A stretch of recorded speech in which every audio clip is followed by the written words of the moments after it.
नाबालिग लड़कियों के नवजात शिशु बिक्री के मामले में जांच करे और मानवी रैकेट का पर्दाफाश कर किसी को भी राजकीय संरक्षण न दे, इस मांग का निवेदन अनेक महिलाओं के साथ शिवसेना की ओर से पुलिस अधीक्षक को दिया गया। 17 वर्षीय नाबालिग लड़की के नवजात शिशु के बिक्री मामले में शिवसेना नेता तथा विधायक डॉक्टर मनीषा कायंदे के मार्गदर्शन में गोमती पासभाई ने शहर के अनेक शिवसैनिक महिलाओं के साथ जिला पुलिस अधीक्षक की भेंट लेकर इस पूरे मामले की सर्वंकष, निष्पक्ष और पारदर्शक जांच करने की मांग की। निवेदन में नमूद किया गया कि इस मामले की जाँच केवल नवजात बालक बिक्री तक ही मर्यादित न रखते हुए उसके पीछे मानवीय तस्करी, नाबालिग लड़कियों का लैंगिक शोषण, संगठित सेक्स रैकेट या नवजात बालक बिक्री का बड़ा नेटवर्क कार्यरत है क्या, इसकी भी विस्तृत जांच की जाए। शिवसेना ने 29 जून को बढ़ते नाबालिग लड़के लड़कियां लापता होने की घटनाओं के बारे में प्रशासन को पूर्व सूचना देने का भी निवेदन में नमूद किया गया। इसमें मेघा अक्केवार, सीमा मेश्राम, मनीषा यामावार, मंगला कन्नमवार, सपना माडुरवार इन आदि के साथ शिवसैनिक महिला उपस्थित थे। तो आइए सुनते इस समय गोमती पासभाई ने अपनी प्रतिक्रिया में क्या कहा।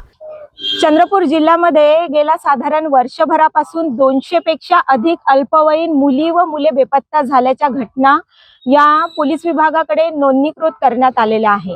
या घटनांच्या संदर्भात आम्ही गेल्या 29 जूनला जिल्हा पोलीस अधीक्षकांना निवेदन देऊन अनेक संशयास्पद बाबींची त्यांना सूचना दिली होती। त्यानंतर लगेचच काल 1 जुलैला काही नवजात शिशूंना एका अल्पवयीन मुलीच्या बाळाला विक्री करत असताना नागपूरला गेल्या महिन्यात जी नोंद करण्यात आली होती, गुन्ह्याची नोंद करण्यात आली होती, त्या गुन्ह्यामध्ये 2 महिलांना अटक करण्यात आली। या महिला एका राजकीय पक्षाशी संबंधित आढळून आलेल्या असून त्या महिलांना राजकीय संरक्षण मिळू नये व त्यांची कसून चौकशी व्हावी व जिल्ह्यामध्ये या ज्या घटना सुरू आहेत, या अल्पवयीन मुली बेपत्ता होण्याचे वेगवेगळे गुन्हे जे दाखल होत आहेत त्यामध्ये सुद्धा यांचा काही सहभाग आहे का, अल्पवयीन मुलींना फूस लावण्यामध्ये या कुठे आढळून येतात का, याची कसून चौकशी होण्याकरिता आम्ही आज जिल्हा पोलीस अधीक्षकांना निवेदन दिले आहे।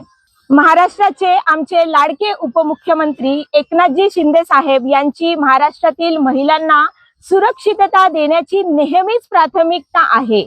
म्हणून आम्ही या प्राथमिकतेच्या अनुषंगाने नेहमी शिवसेनेच्या माध्यमातून जनता व प्रशासनाच्या मधली दरी कमी करण्याचा प्रयत्न करीत असताना आज भलेही या राजकीय पक्षाशी संबंधित महिलांना अटक झालेली असेल तरी त्यांना कुठलेही राजकीय संरक्षण दिला जाऊ नये याची खबरदारी जिल्हा पोलीस अधीक्षकांनी घ्यायला हवी व त्यांचा कुणी आका आहे का, त्यांच्या माध्यमातून विविध हॉटेल्समध्ये काही वेगवेगळे व्यवसाय सुरू आहेत का, त्यांच्या माध्यमातून अल्पवयीन मुलींना राजकीय नावावर जोडून त्यांना वेगळ्या मार्गाने कुठे लावल्या जात आहे का, याचा शोध घेणे खूप आवश्यक झाले आहे। आणि त्यासाठीची विनंती करण्यासाठी आज आम्ही शिवसेनेच्या माध्यमातून चंद्रपूर शहरातील शेकडो महिलांसहित जिल्हा पोलीस अधीक्षकांकडे मागणी केलेली आहे। जय महाराष्ट्र। CTV के लिए प्रतिनिधि वैभव रेयारकर की रिपोर्ट।